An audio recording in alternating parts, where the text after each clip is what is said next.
Quickly, yeah. Yeah, and my OBS is getting that, so like the live stream will be fine as well. And then yeah, for the podcast itself, we'll have some nice clear vocals here, and then we'll have some nice clear vocals from you, which that is a sexy, sexy microphone, Oh yeah, Asher.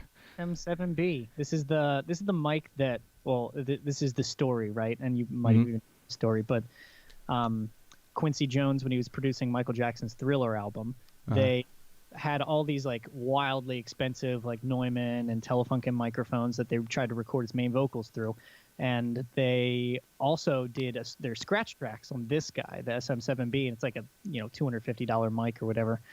And they ended up doing like blind listen backs, and they ended up choosing this vocal. So Wow. a relatively inexpensive mic, but still does the job apparently. So Hey, you better have a what's it called, a an affiliate link for that microphone, so people can click on it and make give you some money. ship after this, yeah. Cool. Yes, yes, yes. So just to give you a quick little um, journey up ahead, a preview. So yeah, I just want to jump in and just see how you became the individual that you are.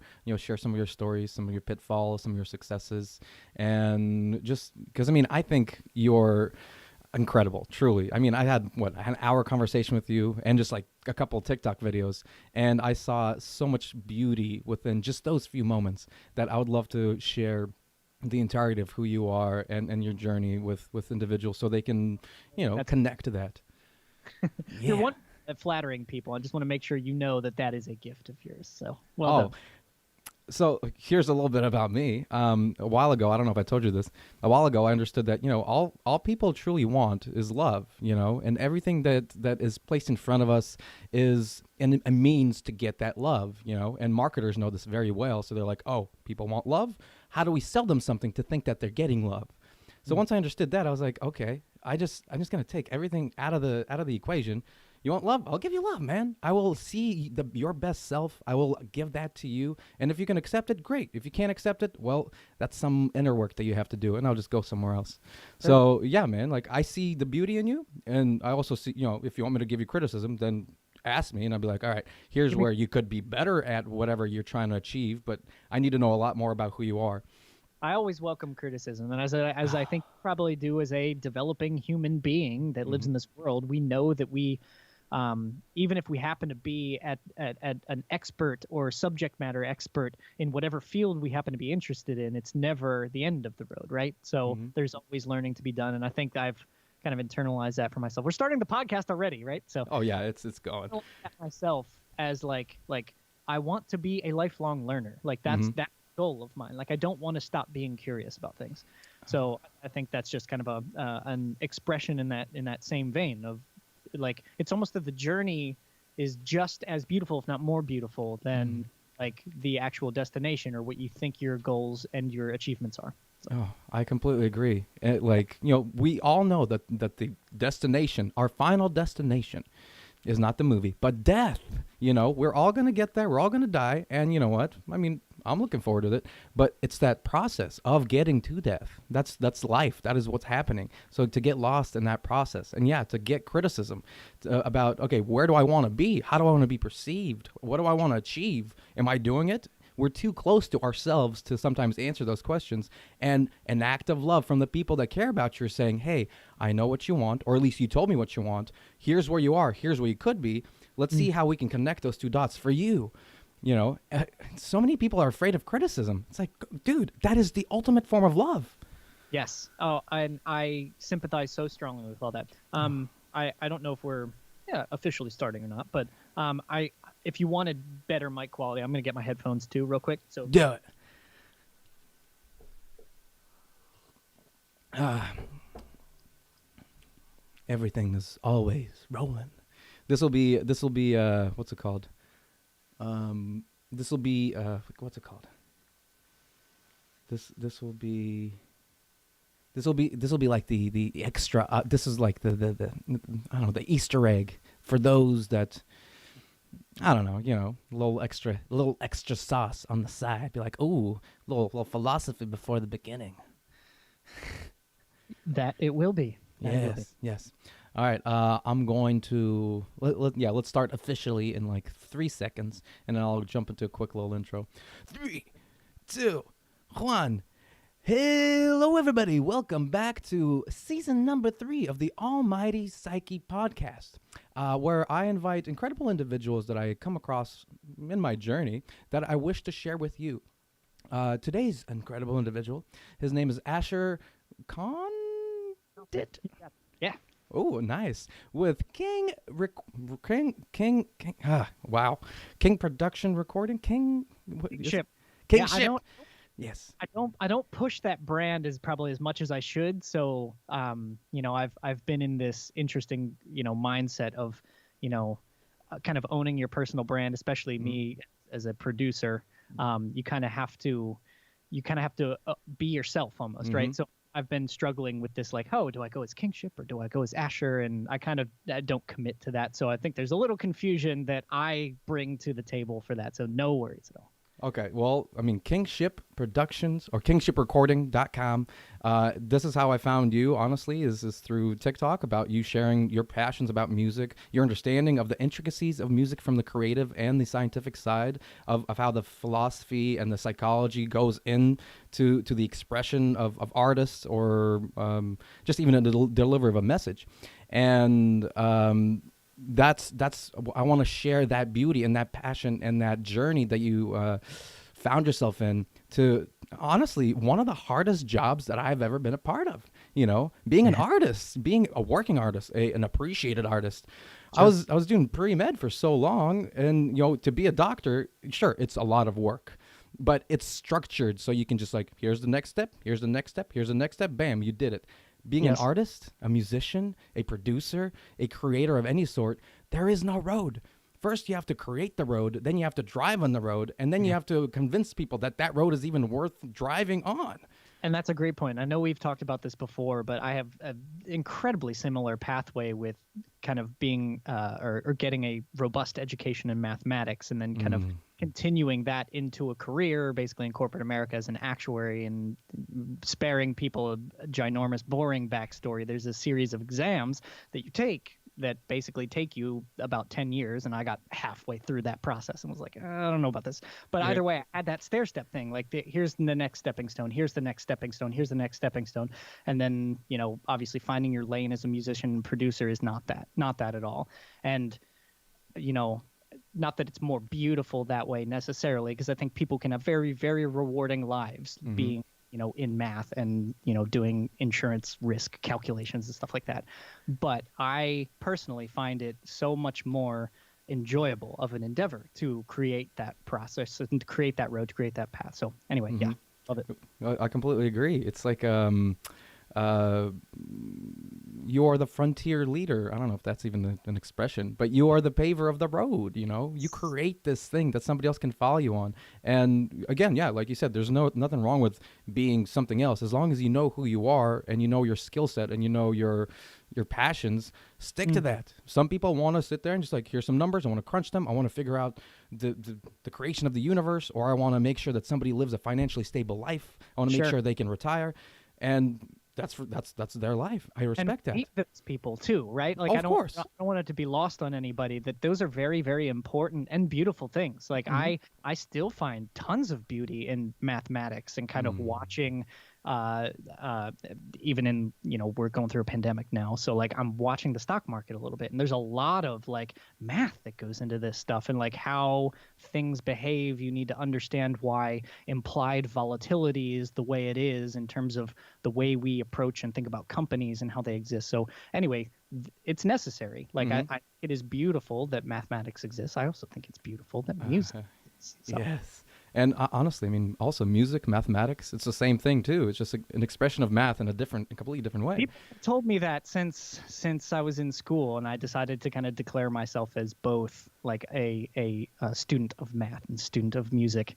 I never really saw much of an overlap. Maybe that's subconscious and subliminal more than anything, and obviously, like, left brain, right brain, whatever that argument happens to be. Yeah, so they are related. I don't know if I observed that relationship as much, though. Well, I mean, that's okay. I feel like if you dive deeper just into, into fractions and the math that's available in the universe, just, how, shadow falls, or just the physics of, I don't Hmm. know, just again, Well, of a wave vibrating, it's all numbers, it's all math, it's all the golden ratio. right. So if you can understand that through math, you can apply it into music and then, create something beautiful. You just, the way that the ear, and you talk about this a lot, the way that the ear perceives music or how the eye sees something, you need to create your art form in a way that is digestible by the individual, not just an expression of who you are, which is also very important. But if you want to be a very successful artist, you want to be an expression of what you are, but then you got to package it, frame it in a way that somebody can actually receive it. Sure. And I think you're really great at talking about that on your TikToks and Thank you. or Yeah. wherever Yeah. we talked about this. I love so if I had to pick one story that I think is the most unifying for math and music to me, even though I still think of them very, maybe tangentially related rather than, actually fused together as a concept, obviously, but Hmm. is Pythagoras's blacksmith. Have you ever heard this? Honestly, I'm not even 100% sure it's true, and I'm not sure that anybody knows if it's 100% true, but it's a great story. So here's what basically happens, right? So Pythagoras is famous for his theorems in math, right? For his Hmm. triangle, for his relationship between the hypotenuse and the legs of the whatever. So Hmm. he is also basically responsible for the way the Western ear hears music, right? Hmm. So he gave us the 12 half steps that we have now based on the overtone series, which is an observation from physics that he discovered. And the rumor has it, or, the story goes that he was, walking through town one day and decided that he or overheard some blacksmith basically hitting a piece of metal. Hmm. And I guess there was another blacksmith in that same shop who was hitting a different piece of metal. And Pythagoras heard these two notes that were being played back and forth, like ging, ging, ging, ging, back and forth, right? And he realized that there was something like related about this. Like it sounded good. The notes, like together, sounded like they were in consonance with each other. They were not fighting each other. They Hmm. sounded good together. And because of that, he went and investigated this blacksmith shop and basically concluded that the relationship that he was hearing was an octave. So it was the same note, just up one octave. And he took note of the size relationship of the metal substances that the blacksmiths were hitting, and he realized that I think it's a relationship like 2/3 to 1 or something like that, but realized that relationship, and then from that relationship derived the half step, whole tone kind of structure that we have in music today. So very cool. That is fascinating. I think you mentioned that before, and then I ended up reading a little book that I have, which is just about like mysticism and esoteric knowledge and all that stuff. And yeah, there's a chapter about Pythagoras and how he came about the music, and he would like also like hitting a bunch of random sized blocks and stuff like that. And that was the same principle of. Or that was the same idea that they portrayed in the book. They're like, we don't know if this is real. This might not even be possible, what he's talking about, but we got the story. Here you go. You can listen to it. Yep. Which Exactly. I found it beautiful. It's a good way to conceptualize that. So, what was your first experience in music? Like, was it something that happened in the very beginning of your life? When you were young, 3, 4, 5, 6 years old, or was it something that kind of came out of your math and of your path structured in science and all of this hard sciences? Sure. Yeah. So my first experience with music was definitely with my grandfather when I was young. So Mm-hmm. as maybe a 6-year-old, whatever, first second grade student, my grandfather gave my sister and I this like really old Casio keyboard from like Mm-hmm. 1991 that had what I distinctly remember as 1 through 128 different sounds that I could scroll through and just like play whatever the heck I wanted to. And it had like a little sequencing engine on it that was like 4 measures of 4/4. And I could, put a beat here and like play this and play this and play this. And obviously I hadn't taken piano lessons. I hadn't had any really robust experience in music at that point. But I was curious. And that was definitely the beginning of my journey and the way I define the beginning and the way I listen to things to this day, I think comes from a more like of course, musical context, but sound context more. So anyway, I definitely have that as my marker for the very beginning. And I ended up taking lessons in elementary school, middle school, high school, in piano and guitar and bass and drums. And I even played woodwinds and a little bit of brass and all this stuff. So I kind of have a robust background in a decent amount of musical instruments and endeavors, but it all kind of stems from, I believe, my interest and curiosity that I kind of when I was really young from a musical man, my grandfather. Kind of imparting that to me. And I even remember like my family room where like that keyboard stand was. Like we had this like crazy blue carpet and like the black stand against the wall and just like the keyboard ominously sitting there. And like I remember memories of when I was in elementary school and just like kind of plucking out stuff on a keyboard. So That's awesome. That was the beginning. What were your parents also musicians or just your grandpa? No, not really. So my dad played guitar, but he would never say that he was a, formal musician. He's kind of a hobbyist now. He plays it like in some bars and stuff like that and whatever. But they weren't, specifically musical, but they definitely encouraged me in my interest. No, that's definitely a huge part of how, I mean, either of us have become musicians. We can't necessarily just kind of get it out of nowhere, which, I mean, I'm sure it's possible. But as long as you have an environment that's fostering that creativity and that expression, I think it's inevitable. I mean, just looking at your video right now, you have just guitars all over the walls. You have pianos right there, just instruments everywhere. And it's truly one of the most beautiful sights. It's a good angle for my room right here. So you're seeing the best of it right here. So. Well, yeah, because you're sitting in it. Ooh, exactly. Yeah. So you started learning music, early on. You went through school and high school, and then you went into higher education in music as well, if I'm correct. So how has your experience been in just like the learning of the music, and now that you understand it and can manipulate it and play it, is there a different way that you would want to have learned that music, or the way they present it is good, I guess? Yeah, that's a great question. And I've heard lots of arguments for like the pedagogical Suzuki method and versus non-Suzuki stuff. And when you're talking about piano philosophy and stuff like that, I think let's see, how would I phrase this? I took formal lessons. Yes. Did probably until early high school, at which point I didn't want to take lessons anymore and I wanted to do it on my own. So I think I respected in myself my drive to want to own the knowledge set that is music. I was curious about it. I wanted to move forward with it. But I wouldn't say I was the greatest lesson student. Like I practiced a little bit. Like maybe like between weekly lessons, maybe less than a half hour a day, like maybe even less than that on some days, maybe just like 3 times. I don't know. So I was not the stellar student in that regard.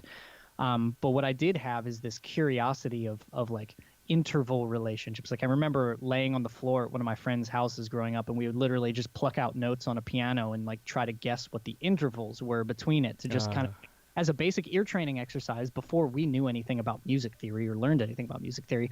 It was just a genuine interest that was there, and we kind of like respected that in each other and stuff like that. So I guess I had a community that was also very interested in music in a similar way that I was, and I played in bands and stuff like that. And when you're in high school, you want to get girls and shit like that. So you're like, hey, I'm gonna play guitar, I'm gonna play drums and whatever. And it became much more deep than just that after a few months of playing, and you're like, oh man, these calluses hurt my fingers. I really want this. So anything different about my upbringing? I think I would have benefited from being a more disciplined lesson student. So I think I probably reflect on that and see that as an opportunity missed. But would that have pushed me to a place where I didn't want to continue learning as in higher education, stuff like that? I don't know if I could conclude that. So I'm satisfied with the way I've kind of brought myself up, the paths I've chosen. And And yeah, I guess I try my best not to live with regrets, just like a lot of people I think choose to do. So I don't think I regret anything, but I probably could have been more submitted to my lessons. See, and just that answer right there was so beautiful too, because you not only talked about music, but again, the regrets and just the mentality that music has put you into, and just has taught you in life to just accept things as they are, and as they continue to go, which is very beautiful. So, what if you? I don't know. I don't think you have a kid. I don't think you Nope. said you have a child. If you have a child and you want to share that music with them, how would you approach in teaching them? Would you take them down to formal lessons, or would you do something a little different? Great question. And this is going to be just off the cuff philosophy now. This is going Yeah. to discourse by conversation. So, um, let's see. I think I would put him in lessons. I think that just overall feels like a smart place to start, because I think unstructured time when you're too young is probably not good. So Mm-hmm. I think from that perspective, yeah, I think some kind of regular lesson plan is a good thing. Mm-hmm. I think I would probably set maybe an amount, like maybe a time period where they had to do this if they were interested in this, and maybe like have some kind of reward structure where like, hey, you will have a guitar by seventh grade if you are, you're in fifth grade now and you continue lessons until then, and then you don't have to do lessons or whatever, but you Mm-hmm. have something else that can kind of continue or catapult that interest. So I think I'd start them in lessons, but I would set some kind of time period to say, after this moment, you don't have to do it if you don't want to. Mm-hmm. But having a foundation is healthy. So I yeah, that's completely agree. Like, especially in art, it's such a expansive and I mean even a personal endeavor, but you can't go into it with that freedom in mind, with just ultimate freedom, because you're too lost to just grasp at emptiness. It's just like it's so much that you don't know where to focus. So I fair. completely agree that creating a some sort of foundation that teaches the rules to a point that then you can at least feel, maybe some ownage, not a Yeah, word, definitely. yeah, but of the art form, that then you can later go on and say, all right, here are the rules. Now I'm going to break them. Now I'm going to reach out and do something different. And I think that's where true creativity forms. And I think you literally just holistically described music theory, like as a subject right there. Like that was not an accident that you said that. Okay. Okay. But I mean, that's creativity in general. That was a quote by somebody I don't remember, because I don't remember people's names. And you know what? I'm okay with it, because if I'm ever forgotten, as long as my ideas are remembered, who cares about my name? Yes, sir. But that's what it is. If you, I had a friend who was cutting hair, and he's an artist with the clippers. Oh, And he dyes hair, and he's just beautiful. And I'm watching him do this stuff, and I was like, dang man, like the way you're pushing the hair out, you're structuring, you're cutting it. Like there's angles. You're working with light, the way the eye perceives light. So the way you're framing the face. Just you're not doing any extra work that you don't need to. You're making the illusion of the work exist, basically. And I'm like, this is the same thing as abstract expressionism. This is the same as Monet sitting there looking at the same building throughout the day and seeing how the light changes the object rather than sure. changing the object itself. So Beautiful. as long as you understand the fundamental basis, I mean, of nature, of expression, of creativity, you can take that idea and then say, all right, what can I Whatever do with me- that? Yeah, whatever medium you happen to be either gifted in or presented with in your life, like making use of that and making beautiful from that. Yeah, Yes. love it. Making beautiful. And yeah, and it's too. It's like, and I think you might have a more, ubiquitous view or talents than I do in specifically visual mediums, because I cannot, like, it is very hard for me to figure out how people create visual stuff. Mhm. Like I can't draw and I cannot paint, and like everything that I would attempt to do, like I could not I don't know how, I don't know what that path would be to even create even the background that's like behind you right now. Like it's beautiful, and I wouldn't know where to start to even create something like that. So I feel like I have an affinity and an appreciation even further for the folks that know the art forms that I don't know. And so anyway, hats off to you for Thank knowing. you. And let me just bust open your brain real quick. So I'm sure you use samples, right? You use samples, don't you? A lot. See, you use samples, and I mean, when you can either go out there and you can record this right? Boom, you record that, you make Yep. your own sample, or you could buy somebody else's sample and then use that. But what you're not doing is you're not going in there and creating the sound itself, right? The sound itself exists in the universe based on physics or just the way the finger interacts with the mug, right? So, and I'm sure you can even do that if you want to go into that depth. This thing specifically in my background, this is a photograph of some leaves and stuff that then I just mirrored and then hyper saturated and then edited very simply, honestly, and then just exploded it huge on a little blanket and hung it up, right? So if you don't know that, you'll sit in here and you'll look, oh my gosh, there's so many details and Yeah. there's so much depth and so many colors, and it's something's jumping out at you And and it's I connecting. don't even know if I would have perceived it as a picture, right? Because like it just looks like a painting to me, or it Mhm. looks like obviously it's on a cloth. I could tell that, but that's about all I could tell. I was like, if he painted that, I would have definitely believed that. So Mhm. I don't have an eye for that, but I have an appreciation for that beauty. Yes. I completely like. Thank you. But it's the same process that you take your music from, right? Sure. You can get in there. You can take something that already exists and just throw a couple bells and whistles that makes it your own. And then again mirror it here. You could reverse it and you could have a ding, ring, so you make something new, and then you start composing something. This is very simple. I could teach you how to do this in 3 minutes, and then you might even change your mind, right? So it's using what nature already gives us to express something, like Yep. just something inside of us. You understand that with music. You got something in there. How do you get it out? I don't know. Love. Love. If you ever want it, I will tell you everything, baby. I will feed you, baby bird. I'm too busy making TikTok. Sorry. Yeah, I know. You're so good at it. You're really good at it. Yeah. Let's see. Derailed. That's the name. That should be the name of the podcast. Derailed. Guys, if I'm too off the cuff, I apologize. No, it's not you. It's I am the host. I should keep the train on the tracks. But you know what? I love just looking at the scenery on the sides and just seeing, appreciating the ride for what it is. Because again, the final destination, it's the end. And I mean, sure, it's cool, whatever it will be, but it's that process in between. So Yep. can you tell me something that, I guess maybe some of the philosophies that got you to understanding music the way you do, your approach to music that's is scientific and creative. Like, what are you trying to express, and how are you actually managing to get there? If that makes sense. Sure. Yeah. So in school, in college, I was kind of cultured into this process of like as a composition major, Mm-hmm.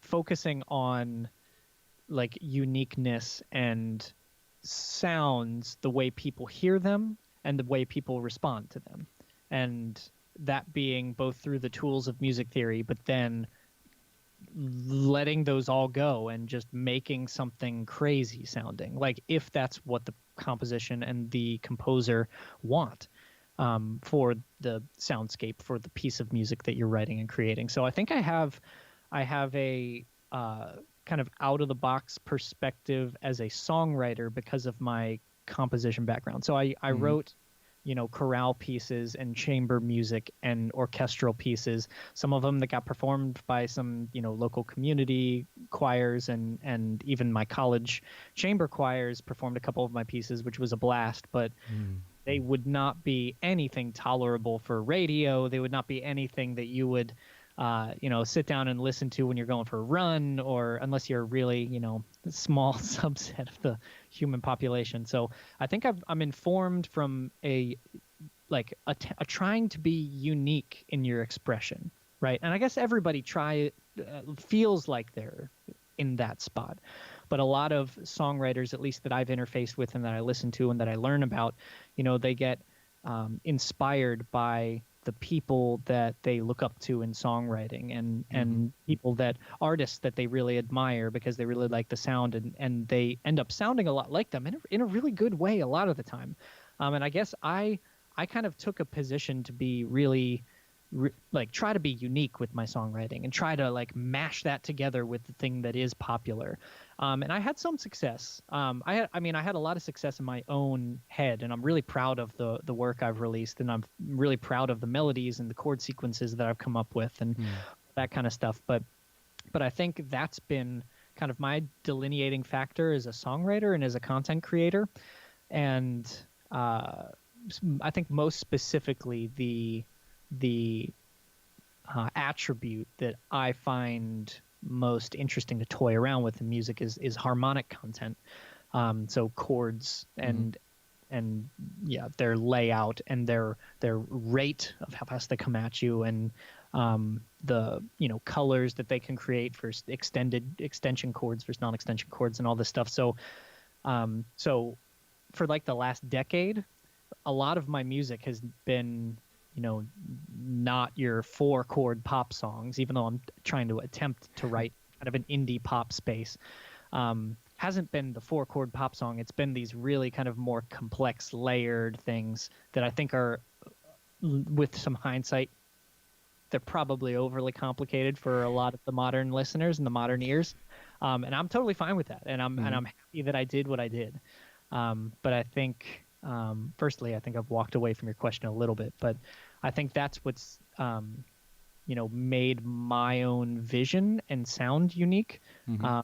And something that I will definitely always retain is the value that I bring to the table. So if I'm working with a team of songwriters, or if I'm working with another producer, another mix engineer, I defend my choices and my uniqueness. And hey, why did we do that passing chord? Like, that doesn't make any sense. Or why did we, decide to, have a super, jarring moment with this super dissonant chord there. I feel like I answer those questions very easily, and I'm proud of the way I do that, even though it's not always perfectly popular, I suppose. So.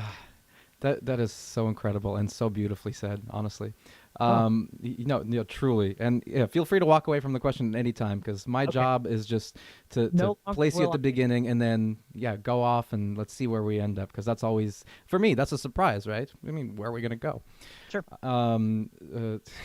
Let's see. Where was I? I was going to ask you something.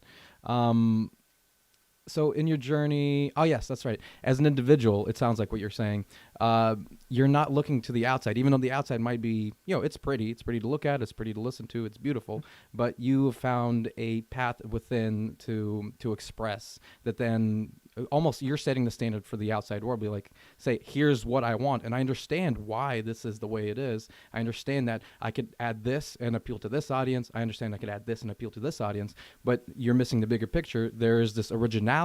There's this unique voice that I have inside of me that I want to add to the world, not mimic something from the outside, which is also fine if you have people that you appreciate or you love and you just want to pay homage to them. It's like, I want to sound like that. That's fine. Yeah. But again, somebody's already paved that road and you're just saying, hey, I want to walk on that road, rather than I'm going to pave my own road. And then somebody can say, wow, I love the way he thinks and I love the way you think. Especially when you say something like that, because you're saying, I understand what's happening. I can walk that road. I know where that road leads. I've studied that road, but there's this road right here that doesn't exist. And I will pave it and I will show you guys. And I respect that. And you can defend it too. And thank you for putting it in a very, very nice light. And I agree with that completely. And I'm glad I do what I do. I think the trouble that you might run into, especially if you want to, be a musician as a profession, is that this might not always be commercially successful. And you need to come to terms with that quickly, because if not, then, people are going to think it's a little strange, or they'll get parts of it and they won't get other parts of it. And you need to be comfortable with the fact that that's the experience that you're giving your listeners if you're trying to cast a relatively large net. And, I believe in the law of averages, that I know some people are going to really like this. I know most people might not like this. And I know some people are just gonna be like, no way, I'm not going to listen to this again. Yeah. So I think you need to know, what are the ramifications, and be comfortable with that and own that. So I think the other part that you said that was particularly interesting was, and I can't remember exactly how you phrased it, but it's how did you say this? I can't remember. It'll hit me in a second. Lost my path on that. Anyway, we'll go on, and I'll interrupt you when I remember. Okay, just be like, shut the fuck up, and I'll be like, all right. So I mean, how have you found? Because obviously you play many different instruments and you've learned it, classically, many different instruments. Have you found a connection that other people might not see? Because like from personally speaking, once I picked up the guitar, it allowed me to understand how the piano works, which then allowed me to understand like ukulele and all the other stringed instruments. Even though they're tuned differently, the relationship is still the same. And a lot of people are saying like, wait, you play guitar and bass? I'm just like, bro, the bass is the guitar. It's just like just a little deeper and lower, and there's its own techniques, but the fundamental way to play the instrument is the same. It just looks different. So have you found that connection between all the instruments? And if you have, how can you share that with people so they just get it through their mind? Yeah, a connection. Well, I think the thing that unifies all the instruments is the theory behind it. Mm-hmm. And I guess that's spoken from my perspective as somebody that's educated in that, but that's how I see it. I know what scales are. I know what modes are. I know what, relationships between tense things and released feelings, from dissonance to consonance. So all of that kind of stuff happens on any instrument, right? When you put any sequence or when you put any three notes together, or not any three notes I suppose, but like when you put three notes together in the the specific triad formats, you're going to have this chord, and that chord is obviously translatable to a ukulele, to a bass guitar if you really wanted to play chords on bass guitar. Right. Acoustic guitar, like you could play all of these notes. So I think the unifying thing for me is just understanding that C, E, G is a C chord, and right, you can play that on anything. Or the Phrygian mode is played with this order of scale, or this order of scale degrees, one flat 2 and the flat 6 and the flat 7 and whatever else it happens to be. You can play that on any instrument. You can, as long as you can ascend in pitch on an instrument. I guess rhythm or membranophones are the exception for that, but yeah. So I think for me, obviously the percussion instruments have their own kind of unifying characteristics. So like playing drum set versus playing kind of mallet percussion, and then even piano I think is a percussion instrument to my mind. Obviously it's very tonal, but they all are like, they're using your arms are pushing down on something, whereas like maybe guitars and stringed instruments, there's a different kind of coordination that you need to figure out rhythmically, and obviously for pitches as well. But yeah, so certain instrument groups I think are more related to each other. So I know I happen to know a virtuoso piano player who I was good friends in high school, and he was incredibly, it was just beautiful to listen to him play piano. It was amazing. He never played guitar though, never played guitar, never played bass. But he could play drums pretty well. Like he was a drummer, and I think the leverageable, like just the fact that like your arms are going in this kind of motion generally lets you kind of adapt to different instruments a little bit quick. I think I started kind of on piano and guitar simultaneously, so I think that might have given me an easy way to blossom into two different spheres of learning instruments. So I think if there's a recommendation that I'd have for like how to get good at some things is maybe, or how to get good at a lot of instruments, is to start on two unique instruments maybe when you're younger, right? So don't just start with piano and guitar, or don't start on violin and percussion, so that you have kind of two views that I think is achievable when you're young. It's not like this is an unrealistic thing to do, but start on two kind of like brass, like a trumpet and a cello or whatever. Like find things that are seemingly unrelated and do both of them. Dude, that's so beautiful. Because then, once you're going to continue doing two separate paths until they converge into one somewhere down the road, and then that's when you just explosion of mind. You're like, holy crap! And you can, and that's where not that that's where the creative process starts, but that's where that is a catalyst for the creative process, is when you feel that kind of unification of why this makes sense on this instrument and on this instrument and on this instrument and on this instrument. You can piece it all together yourself and begin composing your songs.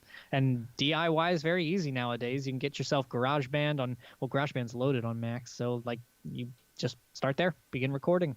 I completely agree. It's very simple. I mean, that's why like bedroom pop is one of the biggest genres now, because everybody's got a computer. Everybody can get a microphone relatively cheap. Everybody can download something and just like, all right, let's see what you got. You can publish it by yourself. You don't need anybody's permission to be a musician and to be on that world stage. I mean, will you surface to the top? That depends on your ability and your dedication and your art form.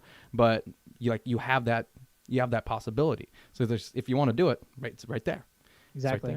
And the argument is perfectly sound, because, you know, Billie Eilish won all the Grammys this year, whatever, 6 of them, and she literally recorded everything in her bedroom, sitting in a terrible posture for how you should be singing in terms of how you're taught to classically sing or whatever.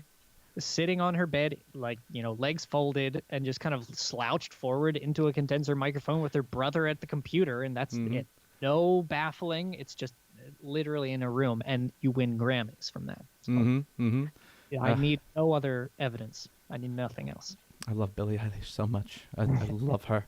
Just that voice just creaking out of her mouth. I'm like, hit me, baby, hit me. It's inspiring, the subtlety and nuance that's in her voice. She's gifted for sure. Yeah, it's true. So you're in a very beautiful position of just like, you know, being in the center of both, you know, the creative and the scientific side. So sure. Is there something that you would share with somebody that's strictly on one side or the other that they could utilize for their creative process that's simple to use? So for example, if to tell just a completely creative guy that doesn't want to hear any theory, be like, yo, if you just learn like 1-4-5, if you just learn, you know, just how not even, you know what I mean? Yes, definitely. And I am going to generalize about those creative types with my solution, right? So I know these people, or I know a handful of these people, and some of them are my artists, and they lean on me like wholeheartedly for the scientific, and then my more like scientific folks, which I do have some, like 2 specifically, who are doing these like math rock, noise rock kind of things that are very, very complex, where I want to give a little bit of extra freedom to. So anyway, okay, so for the creative folks, there's a strong tendency that they don't have structure. And that's the reason they want to be and have and created, you know, this for themselves, this kind of scene for themselves in their own lives, where they are just doing what they want to do and living the way they want to live and creating the way they want to create. And honestly, there's so much, again, so wonderful that people are embracing that kind of stuff. Structure tends to be what they want or what they need, right? So from my kind of maybe more technical, pragmatic way of thinking about music, which I think is the scientific part, is to, you know, give yourself limitations when you're writing songs. So give yourself a half hour to write, and don't write any more. Like, stop at 30 minutes. It might feel great, be like, finally done. Good.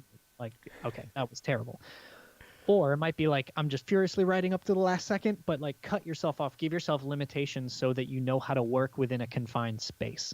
Because and this is something that the professor that I admired most in my composition studies taught me, is that you need to know how to write on command if you're a composer. If you are a composer, not if you're a songwriter, if you're a composer, you need to know how, like, you need to know how to find inspiration. And I loved that. And I was like, you're damn right. Like, that's exactly how it works. Like, if I'm commissioned to write something, and I'd be like, yeah, I got the contract, or, you know, whatever, I you know, whatever you're getting paid for it. I'm not going to throw out numbers, but like, if you don't feel inspiration during the, you know, 50 days that you're given to write something, then, well, you just, you know, lost a contract and lost a client, and not going to be able to sustain yourself as an artist. So you need to develop a process to cultivate the creativity. And I think that process is enormously